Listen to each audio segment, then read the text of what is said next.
청소년 진로 탐색 프로젝트 꿈틀 시즌 7. 자, 오늘은 인간이 아직도 넘지 못한 그곳에 가볼까 합니다. 바로 우리의 머릿속, 뇌 이야기를 한번 해볼 건데요.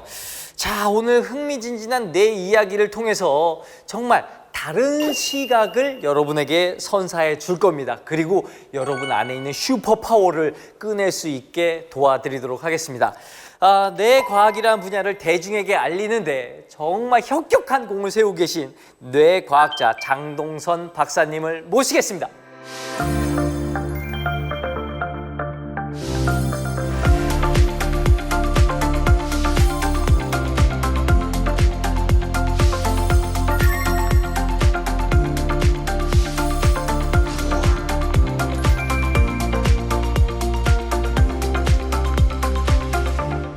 오늘 강연은 타고난 한계를 넘어서는 인간은 어떻게 만들어지는가라는 강연이에요. 일단 강연의 시작 부분에 있어서 질문 하나로 시작을 할 텐데 이미 답이 화면에 나와 있기도 해요. 뭐냐면 지금 여러분이 가지고 있는 뇌는 수만 년 동안 진화해 온 뇌잖아요. 그런데 한 2만 년 전, 그러니까 저기 구석기 시대 동굴에서 살고 있던 사람들의 뇌랑 지금 인공지능과 4차 산업혁명과 이 모든 기술들을 우리가 누리고 있는 우리 지금 이 시대를 살고 있는 사람들의 뇌가 얼마나 차이가 날까요? 몇 퍼센트나 더 진화했을까요? 한 100%? 1000%? 10배? 20배? 얼마나 더 진화했을까요? 200%. 200%. 자, 다른 비딩 있나요? 300. 300. 막 올라갑니다. 400. 500. 막 올라갔어요, 지금. 자, 근데 정답은 0% 수렴해요. 0.1% 정도? 0.1%도 진화를 안 했어요. 그 얘기는 뭐냐면 우리처럼 이제 컴퓨터도 점점 좋아지고 빨라지고 스마트폰도 계속 신모델이 나오고 이러면 뭔가 우리 인간의 뇌도 업그레이드가 됐을 것 같다 생각할 수가 있잖아요. 근데 신기하게도 우리 뇌의 생물학적인 하드웨어 자체는 거의 업그레이드가 안 된 거예요. 거의 업그레이드가 안 된 상태에서 계속 수만 년 동안 똑같은 뇌를 사용해서 다양한 문제들을 해결하면서 온 거죠. 그래서 인간을 더 능력을 증강시키겠다라는 시도를 여러 IT 기업들과 여러 과학자들이 하고 있는데 그 중에서 이제 타고난 한계를 넘어서기 위한 시도 중에 하나가 인간 증강이라고 불려요. 인간 증강. Human Augmentation.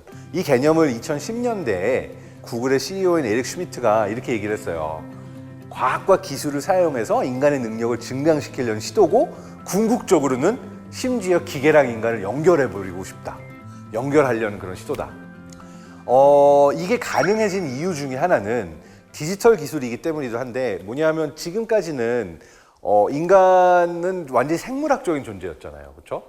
그런데 지금은 인간이 할 수 있는 많은 것들이 디지털 기술을 통해서 이루어지고 있는데 그게 뭐냐면 우리가 생각하거나 우리가 뭔가를 좋아하거나 하는 것들을 뇌 스캐너 안에 넣어서 어떠한 변화들이 일어나는가를 관찰할 수가 있어요.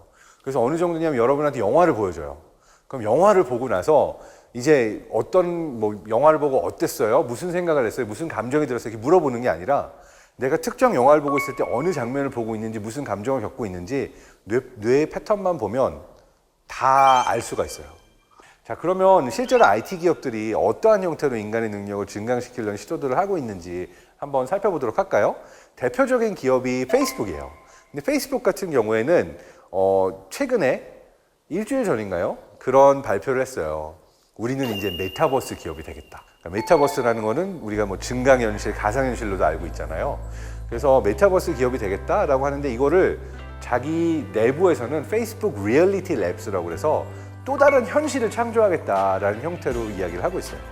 메타버스는 모두가 다 제각각 경험할 수 있는 그 위에 중첩되어 있는 디지털 세상을 이야기를 해요. 그런데 잘 보면 여기에서 메타버스를 이야기하고 있는 이유는 인터넷 초창기처럼 우리가 이제 정말 걸어 들어가서 몸으로 경험할 수 있는 인터넷 세상이 열리게 될 거다라고 이야기를 하고 있는 거죠. 자, 그렇다면 이 안에서 어떤 기술들을 개발하고 있는지 인간 증강 기술 관련돼서 좀 말씀드릴게요. 이분이 톰 리어든이라는 박사님인데 이분이 되게 재밌어요. 인터넷 초창기에 익스플로러 개발 팀장을 했어요. 전 세계 사람들이 다 익스플로러를 사용하니까 마이크로소프트 익스플로러를 사용하니까 이제 재미없다 이래가지고 퇴사를 하고 뭐 하지? 하다가 뇌과학을 공부해요.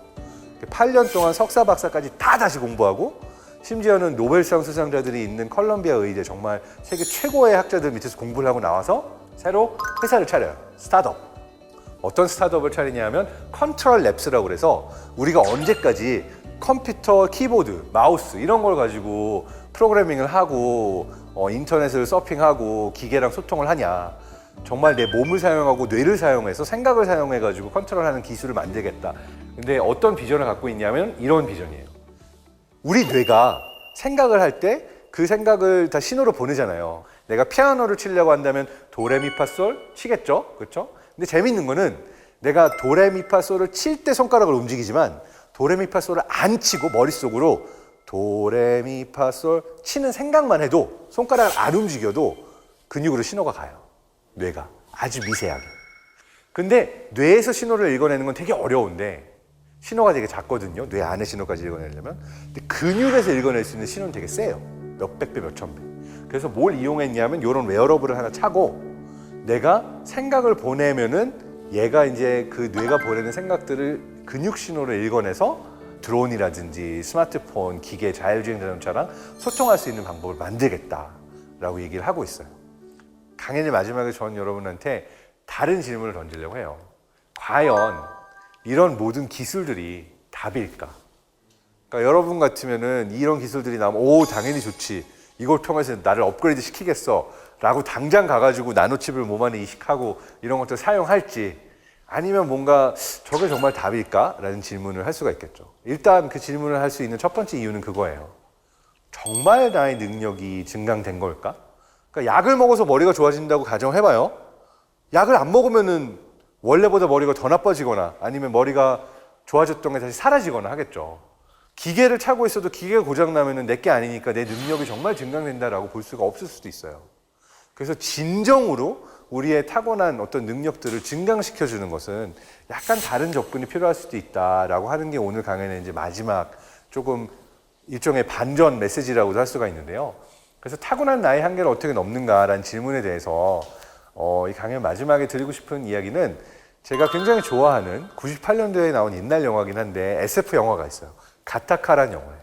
어떤 미래를 그리고 있냐면 유전자를 내 마음대로 골라서 최고의 유전자만을 골라서 태어날 수 있는 세상이에요. 이걸 이제 디자이너 베이비라고 부르거든요. 그래서 이 세상 속에 태어난 사람들의 얘기예요. 근데 이 세상 속에 태어난 두 형제가 있는데 형은 엄마 아빠가 사랑을 해서 그냥 자연 출산을 했어요.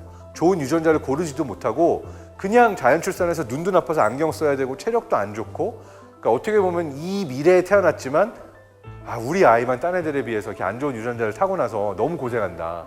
그러니까 둘째는 어떻게라도 최고의 유전자를 골라서 태어나게 해줘야지 해서 둘째는 체력도 좋고 모든 걸 다 타고난 유전자 금수저로 태어나요. 그러니까 이 형제가 늘 경쟁을 하는데 누가 항상 이기겠어요? 동생이 항상 이겨요. 어떤 형태로 경쟁을 하냐면 바다 끝까지 수영을 해가지고 누구 한 사람이 나 쥐나서 더 이상 못할 것 같아 포기를 할 때까지 경쟁을 하는 약간 하드한 그런 바다 끝까지 수영하기 내기도 하는데 항상 동생이 이겨요. 근데 이 형제 중에서 형은 꿈꾸기를 멈추지 않고 자기 꿈을 이루기 위해서 피나는 노력을 합니다. 진짜 매일. 거의 20년간 토 나오도록 체력 단련을 하고 자기 한계를 넘어서기 위한 모든 노력을 다 해요. 근데 꿈을 이루기 직전에 약간 범법의 영역까지 들어가게 되면서 살인사건이 일어나게 되고 그 살인사건을 일으킨 게 이제 형으로 지목이 되고 하면서 안 좋은 상황이 생기는데 이때 이 사건을 수사하는 형사가 다름 아닌 동생인 거예요. 아이러니하죠. 그래서 동생한테 잡히기 직전에 형이 다 이제 얘기를 하고 내기를 다시 걸어요. 그러면서 내가 진짜 꿈을 이루기 위해서 이렇게 노력을 했는데 한 번만 봐주면 안 되겠니? 안 된다. 나는 형사다. 그럼 우리 어렸을 때 하던 것처럼 저 바다 끝까지 헤엄치는 내기를 해서 네가 이기면 나 잡아가고 내가 이기면 마지막 기회에 한 번만 다오 라고 하는데 형이 그렇게 부탁을 하지만 한 번도 이긴 적은 없었으니까 동생이 흔쾌히 승낙을 하죠. 오케이 뭐 그쯤이야 형이 해봤자 뭐 항상 졌으면서 뭐 이걸 하자고 그러냐 이런 생각으로 오케이를 하죠. 그리고 폭풍우가 치는 저 오른쪽 밑에 사는 폭풍우가 치는 밤바다에서 바다 끝까지 수영을 하는 멋진 장면이 나오는데 기적처럼 형이 이겨요. 그리고 이기고 나서 동생이 말도 안 된다라고 그래서 형이 이제 거의 빠져 죽기 직전에 동생을 데리고 나오는데 동생에게 이런 명대사를 날리죠. Do you want to know how I did it, Anton? 내가 어떻게 이게 가능했는지 아니, 앤턴? I never saved anything for the swim back.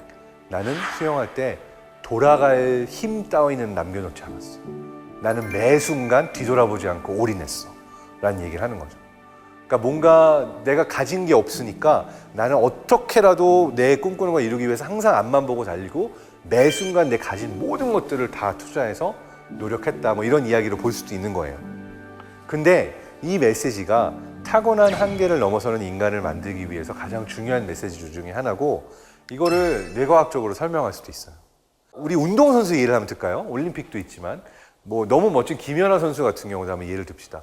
점프를 하고 엄청난 턴을 하잖아요. 이게 하루아침에 이루어졌을까요? 수천 번, 수만 번의 피나는 노력이 있었을 거예요. 그러다가 어느 순간 안 되던 턴이 돼요. 안 되던 턴이 되는 순간 뇌에서 어떤 일이 일어났을까요? 그 순간 내가 어떻게 그 점프를 했고 어떻게 턴을 했는지를 뇌가 기억을 하잖아요. 그러니까 실제 세상 속에서 일어난 일들이 뇌 안의 신경세포와 신경세포의 연결로 저장이 되고, 저장이 된다는 거는 마이크로 레벨에서 저장이 되는 게 나노 레벨까지 내려가면서 신경세포 사이에 있는 신경 전달 물질, 얘네들이 오고 갈 수 있게 하는 사이냅스, 그 안에 있는 아이온 채널, 이 모든 분자 레벨에서의 인터액션까지도 그 기억에 의해서 영향을 받는 거예요. 그러니까 우리가 살면서 하고 있는 모든 경험들, 공부하는 것들, 경험한 이 모든 것들이 뇌 안의 신경세포에 쌓이고, 이걸 통해서 우리가 이제 우리의 한계를 조금씩 넘어가는 거죠. 작가 무라카미 하루키는 이렇게도 얘기하죠. One step at a time. 자기가 이룩한 모든 것들은 매일 똑같이 난 이만큼의 글을 쓰고 이만큼의 달리기를 하고 내가 한 걸음씩 나아가는 것들이 지금의 나를 만들었다. 근데 수없이 많은 사람들이 이런 이야기를 합니다. 경험하는 한 걸음 한 걸음들이 내 타고난 한계를 넘어설 수 있게 해주는 거다. 그래서 그 영화에서의 형이 그걸 가능하게 했던 부분도 사실은 진짜 10년, 20년 동안 매일 한 걸음씩 나아간 것들이 쌓여서 동생을 이길 수 있는 힘을 만들기도 한 거죠. 자, 그래서 우리는 우리의 마음과 마음의 태도를 바꿈으로써 우리의 뇌를 바꿀 수 있다. 이건 하버드 대학교의 리처드 데이비슨이라는 교수가 실제로 했던 얘기고, 많은 뇌과학자들이 이야기하는 거예요. 마음이라는 게, 정신이라는 게 따로 있는 게 아니라 우리 뇌와 따라가는 건데, 우리 뇌를 바꾸는 게 어려운 게 아니라 우리의 마음의 태도를 바꿔서 우리가 매일매일 하고 있는 한 걸음 한 걸음들이 우리의 뇌를 바꾼다라는 이야기를 드리려고 하고요. 우리가 어떻게 해서 한 걸음 한 걸음 나아가느냐의 부분에 있어서 우리를 가로막고 있는 부분에 대한 얘기를 드리려고 그래요. 뭐냐면, 엄마 코끼리랑 새끼 코끼리를 떼어놓고 저런 밧줄로 묶어놓으면 엄마 코끼리 울부짖으면서 가려고 하는데 되게 괴로워해요. 근데 밧줄이 묶여 있으면 나는 결코 움직일 수 없구나라는 걸 코끼리가 되게 아프게 깨닫고 나면 나중에 어른 코끼리가 돼서 저렇게 허접한 밧줄 하나만 묶어놔도 결코 도망가지 않아요. 난 도망갈 수 없어 라고 생각하는 거죠. 그만큼 내가 뭔가 도전하고 할 수 있어 조금씩 나아가려고 할 때마다 내가 아프고 괴롭고 넌 안 돼, 뭐 해봤자지, 막 이런 안 좋은 상처받는 말들을 듣고 이러면 어느 순간 내가 움츠러들게 되는데, 그런 것들은 이제 학습된 무기력이라고 부르는 거예요. 그래서 내가 나아갈 수 있기 위해서는 그런 학습된 무기력을 극복해야 된다. 내 마음 안에서 나를 묶고 있는 밧줄부터 풀어야 내 타고난 한계를 넘어서는 것이 가능하다라는 메시지를 드리고 싶어요. 마지막 마치는 명언은 영국의 극작가 세뮤얼 베켓, 고도를 기다리며를 쓴 분이기도 한데, 이분이 이런 얘기를 했어요. Ever tried, ever failed, no matter, try again, fail again, fail better. 뭐냐면 나는 매번 도전했어, 매번 시도했어. 근데 시도할 때마다 실패했어. 괜찮아, 상관없어. 또 도전하지 뭐. 또 실패하지 뭐. 그냥 조금 덜 실패하면 되는 거 아니야? 라고 얘기하는, 되게 약간 영국적인 유머인데, 제가 좋아하는 이유는, 이 말을 좋아하는 이유는 성공이 안 나와요. 성공에 대한 압박이 없어요. 내가 도전할 때마다 실패하지만 실패하는 게 당연한 거야. 내가 어떻게 실패를 안 할 수 있어? 매번 실패하는 게 당연한 거야. 그래도 상관없어. 그냥 매번 도전할 때마다 실패를 조금 덜 하잖아 라는, 그 계속 도전하고 실패하지만 또 도전하고 실패하더라도 조금 덜 실패하는 것에서 기쁨을 느끼는 그 태도가 드러나서 저는 너무 좋아하는 명언이고요. 이러한 마음의 태도를 가지는 것이 내 한계를 넘어선 사람이 될 수 있는데 가장 큰 도움이 되기도 하고, 아까 보여드렸던 학습된 무기력을 끊기 위해서는 약간 이런 배짱, 약간 이런 마음의 태도를 가지는 게 필요하다고 생각이 돼서 여러분에게 메시지로 전달을 드렸습니다. 감사합니다. 나는 어떻게라도 내 꿈꾸는 걸 이루기 위해서 항상 앞만 보고 달리고 매 순간 내 가진 모든 것들을 다 투자해서 노력했다. 뭐 이런 이야기로 볼 수도 있는 거예요. 근데 시도할 때마다 실패했어. 괜찮아. 상관없어. 또 도전하지 뭐. 또 실패하지 뭐. 그냥 조금 덜 실패하면 되는 거 아니야? 내가 도전할 때마다 실패하지만 실패하는 게 당연한 거야. 내가 어떻게 실패를 안 할 수 있어? 매번 실패하는 게 당연한 거야. 그래도 상관없어. 그냥 매번 도전할 때마다 실패를 조금 덜 하잖아. 아, 장동선 박사님의 말씀을 제가 지금 아직 경청했거든요. 저 사실 꿈틀 시즌 7 하면서 이렇게 제 노트를 많이 해본 적이 없어요. 그래, 저 좋다. 학습된 무기력이라, 멋있는데? 막 이러면서 막 적었거든요. 말씀도 너무 잘하시고, 위트도 넘치시고, 너무 완벽해. 이런 분들은 정말 학창 시절에서도 되게 완벽했을 것 같다. 이런 생각이 들거든요. 항상 사람들이 결과만을 놓고 보고 뭐 박사 타이틀을 보고 뭘 한 것 같다라고 생각하잖아요. 근데 그게 중요하다기보다는 사실 무언가를 이루고 안 이루고 되고 안 되고는 생각보다 되게 사소한 종이 한 장 차이 같아요. 정말 종이 한 장 차이로 되고 안 되고가 그 사람의 능력을 보여주는 것도 아니고, 그리고 그 되게 살면서 하여튼 그런 우연에 가까운 우여곡절들이 되게 많기 때문에 그냥 결론만 놓고 판단하지 않았으면 좋겠다, 이런 그냥 바람이 좀 있어요. 그래도 결과적으로는 뭐 박사 타이틀을 딴 사람이 좀 더 좋겠다라는 생각 드네요.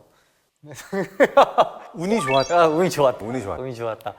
자, 여기 운이 굉장히 좋으신 분을 모시고 지금 얘기를 나눠보고 있는데요. 자, 이 운 좋은 분과 질문을 직접 하고 소통을 할 수 있는 시간을 드리도록 하겠습니다. 질문 있는 사람 손?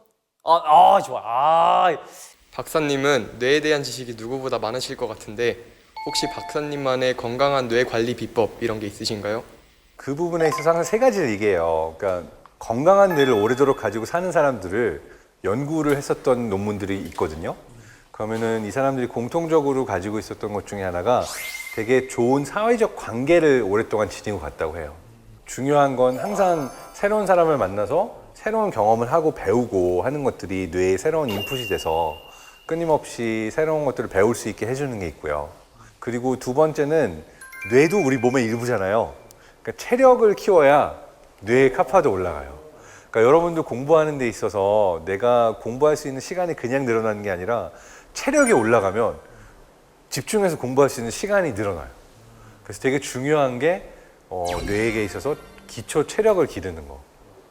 그냥 짧게 지금 잠깐 자고 일어난다, 또는 운동하러 갔다 온다, 잠깐 뛰고 온다, 뭐 수영한다, 이런 것들이 도움이 될 수가 있어요.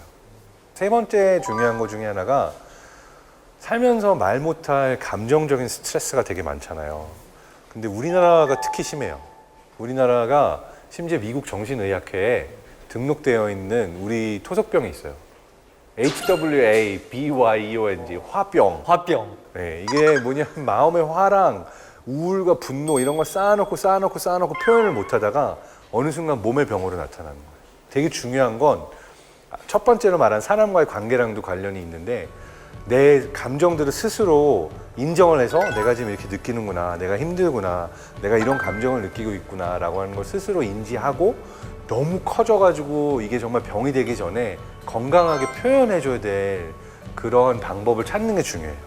누군가한테 털어놓고 솔직하게 말하는 것만으로도 많이 이런 것들이 좋아지기도 하고요. 정 안 되면은 하여튼 이걸 다양하게 내가 해소해 줄 수 있는 그런 방법들을 찾는 게 되게 중요합니다. 와, 아주 좋은 꿀팁인데요. 자, 또 다른 질문?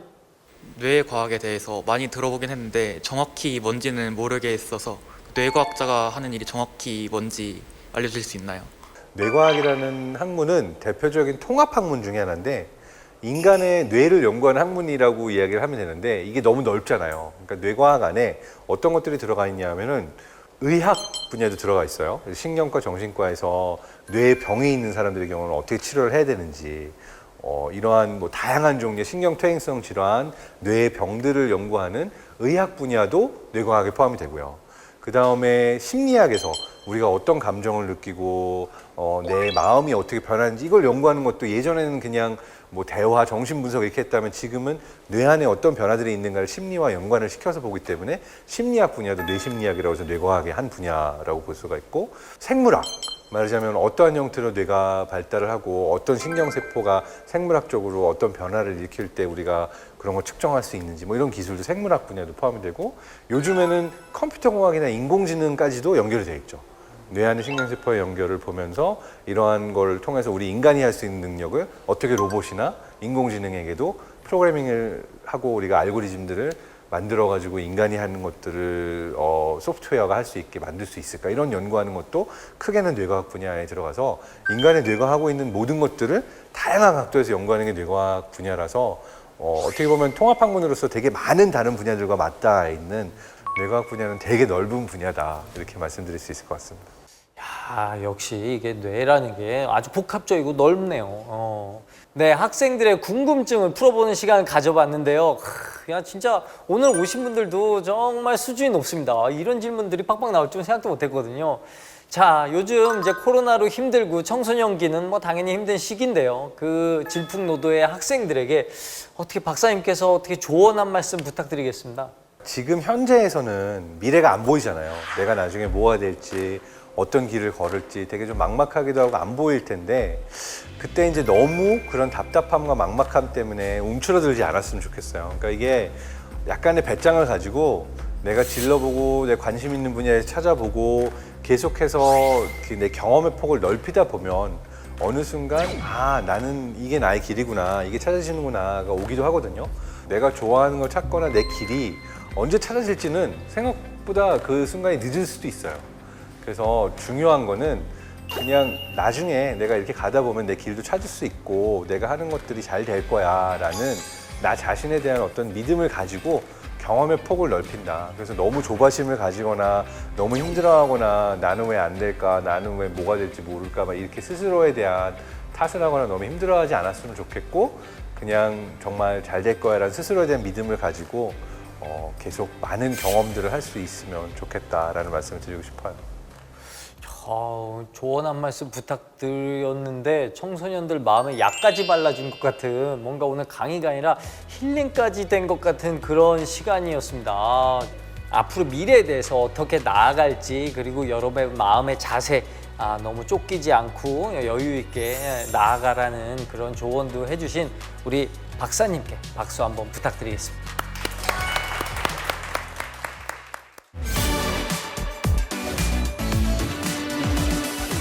네, 제가 개인적으로 장동선 박사님 좋아하거든요. 그래서 예전에 강의를 몇 번 들은 적이 있었는데 그 강의 내용 중에 그런 게 있었어요. 어떤 그림인데 누가 봤을 때는 여인으로 보이는 그림이 있고 누가 봤을 때는 마귀로 보이는 뭐 이런 그림이 있었습니다. 두 가지로 다르게 보이는. 근데 이렇게 보이는 이유가 그 사람에게 쌓여있는 마음속의 스토리, 머릿속의 기억이 그 영상을 그렇게 보이게 만든다고 해요. 그러니까 지금 혹시 이 영상을 보고 계시는 학생분들 그리고 부모님들 우리 아이들에게 정말 좋은 스토리, 좋은 이야기가 마음속에 머릿속에 계속 담기게 도와주셨으면 좋겠습니다. 우리 꿈틀도 계속 여러분의 마음에 좋은 스토리가 쌓이도록 노력하도록 하겠습니다. 자, 다음 주에 다시 좋은 스토리 가지고 다시 올게요. 안녕히 계세요.